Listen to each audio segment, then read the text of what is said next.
பிளேஸுக்கே நம்ம வரணும்னு ஆசைப்படுறோம், அங்க போறோம் அப்படிங்கும்போது அப்ப அவங்களோட ரியாக்ஷன் வந்து எப்படி இருக்கும் அப்படிங்கறது அவருக்கு நல்லாவே தெரியும். இல்ல அவரு நீங்க சொல்றது கரெக்ட், அவருக்கு நல்லாவே தெரியும். இவங்களுக்கு வேணாம், யாருமே இல்லை, கட்சி சாராம யாருமே இல்லாம ஒரு பொதுவா ஒருத்தவங்க இருப்பாங்க, அவங்க யாருக்கு ஓட்டு போடலாம்னு சொல்லி ஒரு மனநிலையில இருப்பாங்க. அவங்களுக்கு நீங்க என்ன சொல்ல போறீங்க தான் இப்ப இல்ல அது நீங்க சொல்றதை நான் 100% அக்செப்ட் பண்றேன்.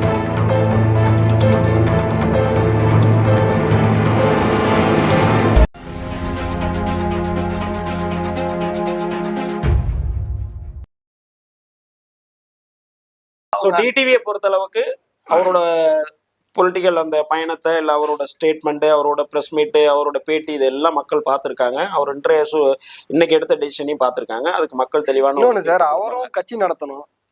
இல்ல அவரோட பர்சனல். இந்த எலெக்ஷன்ல தோத்து போயிட்டாரு, இந்த எலெக்ஷன்ல ஒருவேளை தோத்து போயிட்டாருன்னா அடுத்த 5 வருஷம் சும்மா தான் இருக்கணும், மக்கள் மறந்துடுவாங்க.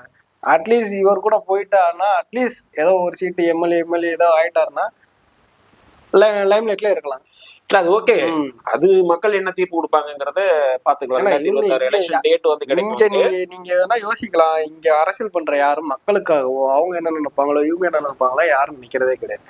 நமக்கு இங்க எம்எல்ஏ வருதான், நமக்கு ஓகே, அவங்க எப்படி வேணும் நினைக்கலாம். ஆனா நாம மக்களுக்காக பேசணும், நம்ம மக்கள் தான் இவங்கள அங்க நோட்டீஸ் பண்ணணும். அதுக்காக தான் நம்ம இந்த பதிவை சொல்றோம். கண்டிப்பா. ஆக இவர்களை பார்த்து புரிந்து கொள்ள வேண்டிய கட்டாயத்தில் மக்கள் இருக்கிறார்கள். இல்ல மக்களுக்கு ஆல்ரெடி எல்லாமே, ஏன்னா இவர்களை நம்பிதான் வாக்களிக்க போறாங்க, இவர்களுக்கு இவரோட பிரதிநிதியா தான் வர போறாங்க. அப்ப இவர்கள் வந்து எந்த நேரத்திலும் எந்த ஸ்டாண்டையும் எடுத்து தனக்கு சாதகமா இருக்கிறதுக்கே மாத்திக்கிறாங்க அப்படின்னா அவர்கள் ஒரு நேர்மையான அரசியல்வாதியே இருக்க முடியாது. இது வந்து பொதுவான மக்களுக்கு தெரியாம இருக்கலாம், பட் கொஞ்சம் பேருக்கு அது தெரியும். அந்த மக்களுக்கு போகணுன்றதான் இந்த விஷயத்த பேசுறோம். நீங்க இப்படி யோசிச்சு பாருங்க, வைத்தியலிங்கம் அவர் போய் இன்னைக்கு என்ன சொன்னாரு, நான் வந்து தாய் கழகத்துல இறந்துட்டேன்னு சொல்றேன். நாளைக்கு எடப்பாடியே போய் ஏடிஎம்கே கொண்டு போய் டிஎம்கே கொடுத்துட்டு தாய் கழகத்துல நாங்க இணைஞ்சிட்டோம்னு கூட சொன்னாலும் சொல்றதுக்கு வாய்ப்பு இருக்கு. அதுக்கு வாய்ப்பு இல்ல. இது எப்போதும் இது எப்படி நடக்கும்னு கேட்டீங்கன்னா, இது இப்ப வைத்தியலிங்கம் இவர்கள்லாம் வந்து டிஎம்கே போனதுக்கு ஒரு மிக முக்கியமான காரணம், ஒரு ஆளுமையற்ற தலைமையை நம்பியதாக. அது அப்படிதான் நம்ம பார்க்கணும். என்னன்னா ஒரு தலைவருங்கிறது வந்து பாத்தீங்கன்னா ஒரு தனக்கு பின்னாடி இருக்கிறவங்களுக்கு ஒரு முன்மாதிரியா இருக்கும். ஏன்னா தன்னை நம்பி வர்றாங்கும் போது அவங்களுக்கான ஒரு சேஃப்டியாகவும் இருக்கணும், அவங்களுக்கான ஃபியூச்சரை வந்து கன்ஃபார்ம் பண்ற ஒரு தலைவராகவும் இருக்கணும். ஓபிஎஸ் வந்து அந்த இடத்துல டோட்டலி ஃபெயிலியர், 100% ஃபெயிலியர்.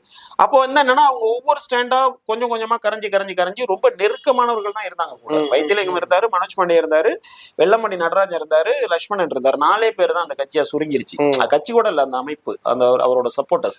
அப்ப அதுக்கும் வந்து இவரோட ஸ்டாண்ட் வந்து ரொம்ப தெளிவற்ற தன்மையாவே இருக்கு. கண்டிப்பா மக்கள்கிட்டே போகாம இவர் கோர்ட்டுக்கு போறது இல்ல பிஜேபி கிட்ட போய் நிக்கிறது. இந்த இதுல இருந்தோன்னே அதோட இவர் இறுதியான ஒரு முடிவை ஓபிஎஸ் எடுத்துட்டாருங்கிறது தான் இன்னைக்கு வைத்தியலிங்கம் திமுகவுக்கு போன அதோட விளைவு வந்து இதுவா தான் இருக்கும் காரணம்.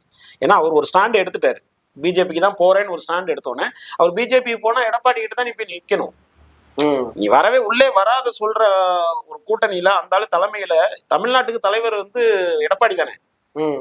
என்னதான் நீ வந்து என்டிஏ கூட்டணி சும்மா சொல்லிக்கலாம், தமிழ்நாட்டுக்கு தலைமை தாங்கிறது அதிமுக கட்சி. அதிமுக கட்சி தலைமை கூட்டணியை தலைமை தாங்கிறவர் வந்து எடப்பாடி.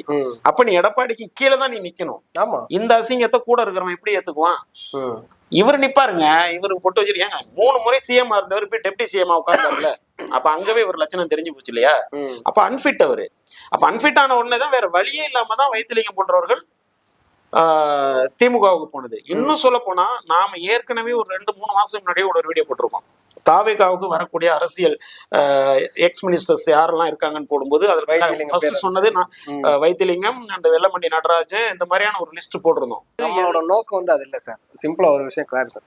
இப்போ ஒரு வேலையில ஒரு இது சொல்லுவாங்க, கம்ஃபர்ட் ஜோன் வந்து எப்பயுமே ஒரு ஆபத்து அப்படின்னு சொல்லிட்டு. இப்ப நம்ம எல்லாமே இருக்கிற வந்து கம்ஃபர்ட் ஜோன் தான் என்ன பொறுத்தளவு. நான் வந்து என்னோட இதுல சொல்றேன், நம்ம எல்லாமே இருக்கிற வந்து கம்ஃபர்ட் ஜோன் தான். ஏன்னா இவங்களுக்கு போடுவோம், அப்படி இல்லைன்னா நான் இவங்களுக்கு போடுவேன், வேற ஆப்ஷன் இல்லாதனால மாத்தி நம்ம போட்டுக்கிட்டோம். ஸோ இப்போ 3ஆவதா யாரோ ஒருத்தவங்க வந்தாங்கன்னா அட்லீஸ்ட் ட்ரையாவது பண்ணலாம், அப்பதான் அந்த கம்ஃபர்ட்டை விட்டு வெளியே வர முடியும். ஆனா அந்த 3ஆவதா வரவங்க வந்து என்ன பண்ணணும்னா பேசணும். நான் இவங்கள மாதிரி அடிச்சு கூட வேணாம், நியாயமா சொல்லுங்க, கரெக்ட், என்ன பண்ண போறேன், நான் இதெல்லாம் பண்ண போறேன், எனக்கு இதெல்லாம் முடியும், என்னால முடியும், என்கிட்ட கேப்பபிள் இருக்கு, அட்லீஸ்ட் இதையா நீங்க சொல்லணும். நீங்க ஒவ்வொரு தடவையும் டேட்டு தான் சொல்றீங்க. பொங்கல் முடிஞ்சு ஜனநாயகம் ரிலீஸ் ஆன பிறகு பொங்கல் முடிஞ்சு அதுக்கப்புறம் இப்ப 23ஆம் தேதிக்கு அப்புறம் இப்போ சிபிஐ கேஸுக்கு அப்புறம் அடுத்து பிப்ரவரி வந்துடும், அடுத்து மார்ச் வந்துடும், அடுத்து புத்தாண்டு வந்துடும், எலெக்ஷன் போயிடும். அதுக்கப்புறம் இல்ல நீங்க சொல்ற பாயிண்ட் ஓகே தான். ஒரு புதிய கட்சி இப்ப தமிழ்நாட்டு அரசியலை பொறுத்த அளவுக்கு பாத்தீங்கன்னா இருபெரும் கட்சிகள் தான் இங்க வேலை. அதுதான் சொல்றேன்.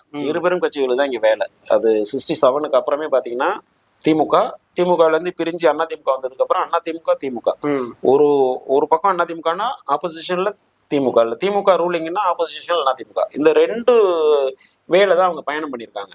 இதுக்கு இடையில நிறைய கட்சிகள் வந்திருக்கு.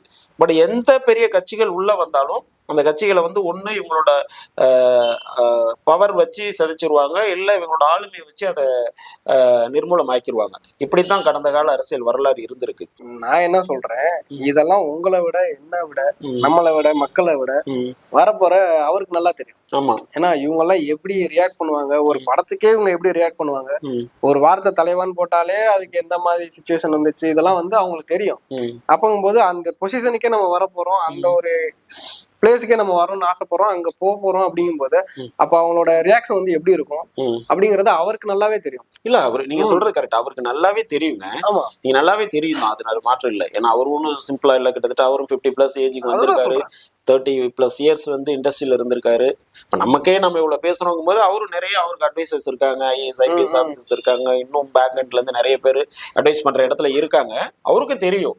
ஆனா நான் இதை முன்னமே சொன்ன மாதிரி ஒரு பவர்ஃபுல் சென்டர் எல்லாமே ஒரு பக்கம் நின்று அவர் அட்டாக் பண்ணும்போது புதுசா வர்றவங்களுக்கு நிறைய இடர்பாடுகள் இருக்கு. இன்னும் சொல்ல போனா நமக்கு விசிபிளா மீடியா முன்னாடி நமக்கு கேள்விப்படுற விஷயங்கள் குறைவா கூட இருக்கலாம், வேற புற அழுத்தங்கள் இன்னும் அதிகமாவே இருக்கும். சில அழுத்தங்கள் நமக்கு தெரியாது. இப்ப ஃபார் எக்ஸாம்பிள் டெல்லி போய் சிபிஐ ஆபீஸ்ல உட்காந்து பேசும்போதே வெறுமனே என்கொயரி மட்டும் தான் நடந்திருக்கும்னு நம்ம யூகிக்க முடியாது. அங்க வேறு விதமான அழுத்தங்கள்லாம் இருந்திருக்கும். அப்ப புற அழுத்தங்கள் அவருக்கு நிறைய இருக்கும். சோ அதை தாண்டி வர வேண்டியது அவரோட பொறுப்பு. ஏன்னா நீங்க இதுக்கு வந்து நீங்க ஓபன் அப் ஆகி ஒரு பொலிட்டிக்கல் என்ட்ரின்னு வந்த அப்புறம் ஓபன் அப் ஆகி அதெல்லாம் ஓகே, நீங்க வந்து அதெல்லாம் ஒரு பார்ட், நீங்க அதை பாத்துக்கிட்டே இருங்க, அது ஒண்ணும் பிரச்சனை இல்லை. இங்க ரெகுலரா பண்ண வேண்டிய ஒரு சில வேலைகள் ஒண்ணு இருக்கு, அதையும் நீங்க வந்து இன்னும் கொஞ்சம் கேர் எடுத்து பண்ணுங்க. அவங்க என்ன நினைக்கிறாங்க, நம்மளோட ரசிகர்களோ நம்மளோட தொண்டர்கள் மட்டும் ஓட்டு போட்டாலே போதும், ஜெயிச்சிடலாம் அப்படின்னு அவங்க நினைக்கிறாங்க. பட் ஆனா ஒரு 3வது மண்ணில ஒருத்தவங்க இருப்பாங்க, 3வது மண்ணில், அதாவது இவங்களுக்கும் வேணாம் இவங்களுக்கும் வேணாம், யாருமே இல்ல, கட்சி சாராம யாருமே இல்லாம ஒரு பொதுவா ஒருத்தவங்க இருப்பாங்க. அவங்க யாருக்கு ஓட்டு போடலாம்னு சொல்லி ஒரு மனநிலையில இருப்பாங்க. அவங்களுக்கு நீங்க என்ன சொல்ல போறீங்கன்னா இப்ப இல்ல அது நீங்க சொல்றதை நான் 100% அக்செப்ட் பண்றேன். ஒரு புதுசா வர்றவங்க வந்து ஏன்னா அந்த பீரியட் குறைவா இருக்கும்போது, ஏன்னா எல்லா பேரும் இப்ப ஏடிஎம்கே அவங்க கட்சிக்காரங்களை எடுத்துப்பாங்க, டிஎம்கே அவங்க கட்சிக்காரங்களை எடுத்துப்பாங்க, பிஜேபி இப்படி ஒவ்வொருத்தவங்க, டிவிக்கே அவங்க கட்சிக்காரங்களை எடுத்துவாங்க, சென்டர் பாயிண்ட்னு ஒருத்தவங்க இருப்பாங்க, அவங்க தான் டிசைட் பண்றோம். மேக்ஸிமம் பார்த்தீங்கன்னா அவங்க தான் டிசைட் பண்ணுவாங்க. அவங்க தான் ஒவ்வொரு டைம் வந்து இவங்களுக்கு போடுவாங்க, ஒவ்வொரு டைம் வந்து அவங்களுக்கு போடுவாங்க, இப்படி மாற்றி போடுவாங்க. ஏன்னா அவங்களுக்கு வந்து ஏதோ ஒன்று எக்ஸ்பெக்ட் பண்ணியிருப்பாங்க, அது நடந்திருக்கலாம், நடக்காம போயிருக்கலாம், இல்லை அடுத்து வேற ஏதோ ஒன்று எக்ஸ்பெக்ட் பண்ணலாம். அப்படிங்கும் போது இவங்க வந்து அதை வந்து அந்த ஸ்டாண்டை வந்து இவங்க வந்து கிளாரிஃபை பண்ணி இல்ல நீ கரெக்ட், நீங்க சொல்றது 100% ஐ அக்செப்ட் பண்றேன். ஒரு புது பார்ட்டிக்கு இருக்கக்கூடிய நடைமுறை சிக்கல்கள் நிறைய இருக்கு. சாதாரணமா ஒரு கட்சி இப்போ நிறைய கட்சிகள் தோண்டிக்கிட்டு தான் இருக்கு. இப்ப வேற ஒருத்தர் ஒரு கட்சி அதுதான் இங்க நான் சொல்ல இப்ப மத்தவங்க வந்து ஒரு கட்சி ஆரம்பிக்கிறக்கும் இவருக்கு வந்து இவ்வளவு கிரேஸ் இருக்கு, இவர் வந்து இன்னும் கொஞ்சம் இதுல வந்து லைம்லைட் அவர் பண்றதுங்கிறத விட அவங்க கட்சி ஆள்களோ உள்ள நிர்வாகிகளோ மத்தவங்களோ வந்து அதை வந்து இன்னும் கொஞ்சம் நெறிப்படுத்தலாம் நான் சொல்லுவேன். இல்ல அதுதான் நான் சொல்ல வரேன். இப்போ இந்த விஷயங்கள் எல்லாரும் எதிர்பார்க்கக்கூடிய ஒரு விஷயம்தான். இதுல இவங்க பண்ணணும், பண்ணல, ஸ்லோவா இருக்காங்க அப்படின்றது உண்மைதான், அதுல மாற்று இல்லை. அவங்களோட ஸ்பீடு பத்தாது, அவங்களோட கள போராட்டம் பத்தாது, அவங்களோட ஃபீல்டு ஒர்க் பத்தாது தான், அதுல மாற்று இல்லை. பட் அதே நேரம் அவங்களுக்கு நடைமுறை சிக்கல்கள் கொஞ்சம் நிறைய இருக்கதான் செய்யுது, அதே நம்ம மறுக்க முடியாது. ஏன்னா அவரோட பாப்புலாரிட்டி ஒரு சிக்கல் இருக்காங்க. ஒரு சாதாரணமா வந்து ஒரு எடப்பாடியோ அல்லது ஸ்டாலினோ அல்லது உதயநிதியோ ஈஸியா ஒரு இடத்துக்கு போயிடலாம். இன்னைக்கு ஒரு உதயநிதி திடீர்னு ஒரு கோயம்புத்தூர் போனாருன்னா அவர் பாட்ட போகலாம், அங்க நிக்கலாம், பேசலாம், கொண்டு அவர் வந்துடலாம்.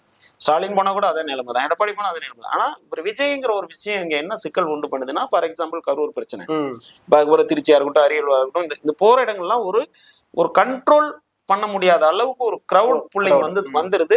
அதனால நடந்த அது கூட அவர் வந்து வெளியில வந்துட்டாரு, என்ன பொறுத்த அளவுக்கு அவர் வெளியில வந்துட்டாரு. விட்டு இந்த கரூர் சம்பவம் நடக்காம இருந்ததுன்னா அந்த பேட்டர்னே கூட மாறி இருக்கலாம். அது இன்னும் கூட நீங்க எதிர்பார்க்குற மாதிரி இன்னும் கொஞ்சம் நெருக்கமா அது வந்திருக்கும்.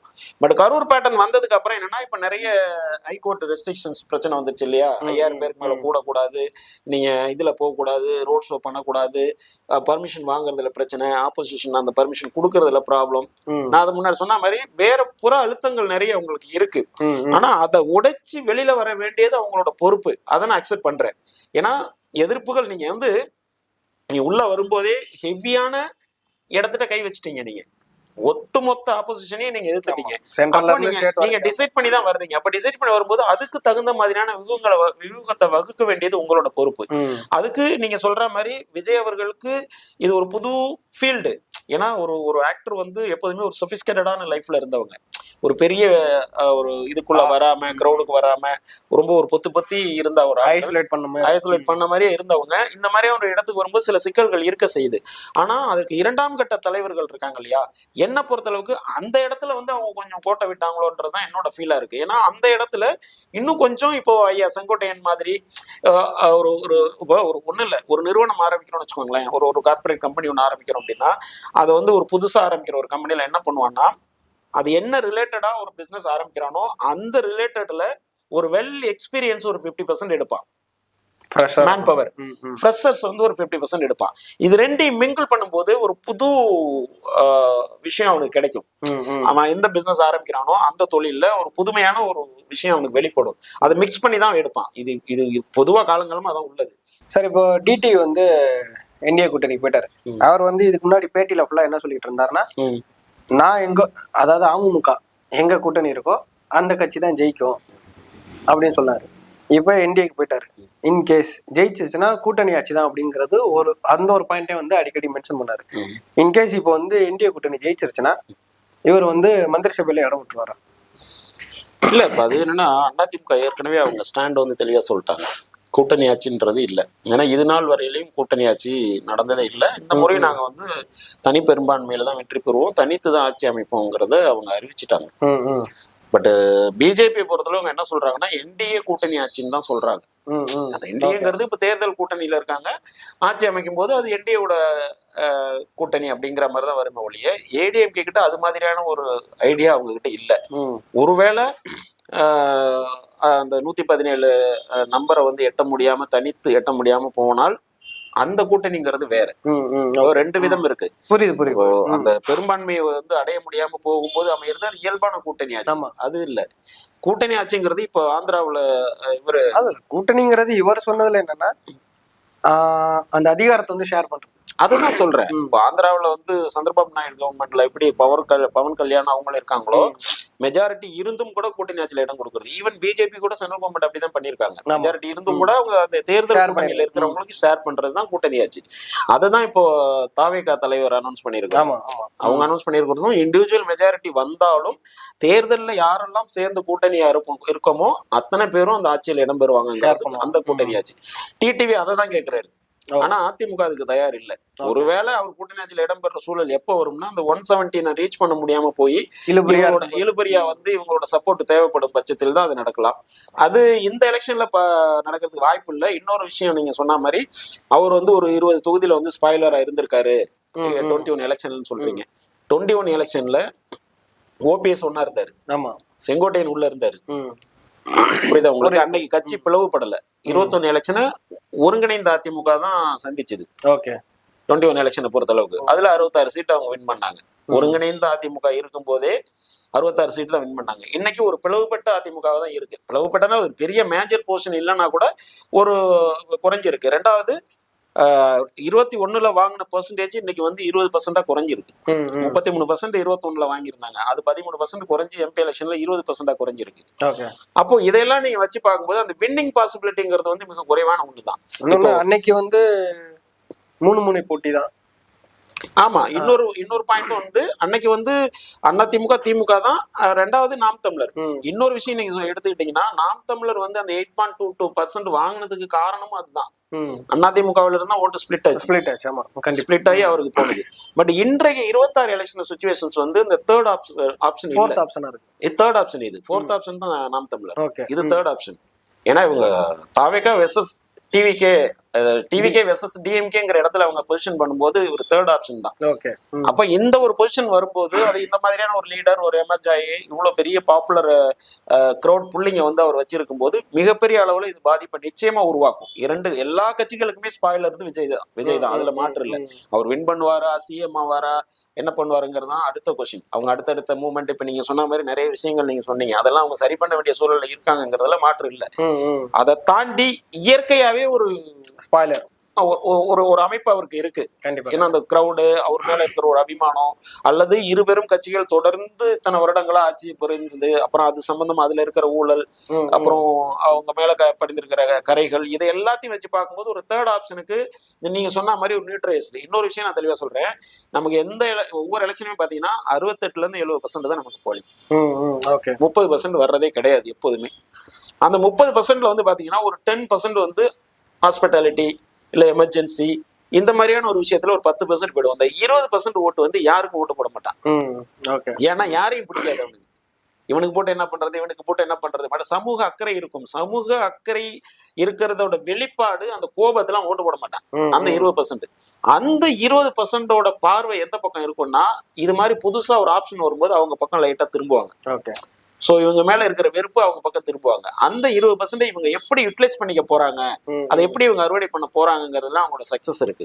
அப்ப இயற்கையாவே ஒரு கிரௌட் புல்லிங் இருக்கு, ஒரு எதிர்பார்ப்பு இருக்கு. இந்த மாதிரி மக்கள்கிட்ட கடந்த காலம் இருக்கிற அரசுகள் மீது இருக்கிற வெறுப்பின் காரணமா கூட இவங்க பக்கம் ஓட்டுகள் திரும்ப வாய்ப்பு இருக்கு. Okay sir. ஓகே, இன்று வந்து ஒரு சிறப்பான விவாதமா இருந்துச்சு. நீங்கள் இன்னைக்கு நிறைய விஷயத்த மீண்டும் இன்னொரு நாள் இன்னொரு சந்திப்புல சிறப்பு தகவல் என்ன, நம்ம நிஜத்தை மக்களுக்கு சொல்லணும், அவ்வளவுதான் நம்மளோட நோக்கம், அவ்வளவுதான். எல்லாத்தையும் நீங்க பாத்துக்கோங்க. ஏன்னா நமக்கு வாய்ப்பு ஒரு முறை தான், 5 வருடத்திற்கு ஒரு முறை தான் வாய்ப்பு. அந்த ஒரு முறையை வந்து நம்ம எப்படி பயன்படுத்தணும், அரசியல் பொலிட்டிக்கல் லீடர்ஸ் வந்து எப்படி இருக்காங்க அப்படிங்கிறத நம்ம வந்து நீங்க ஆலோசிச்சு யோசிச்சு அந்த ஒரு விரல் புரட்சியை பண்ணணுங்கிறதுக்காக தான் இந்த காணொலியை போடுறோம். மற்றபடி வேற ஒன்றும் இல்லை. ஓகே சார், நன்றி, தேங்க்யூ.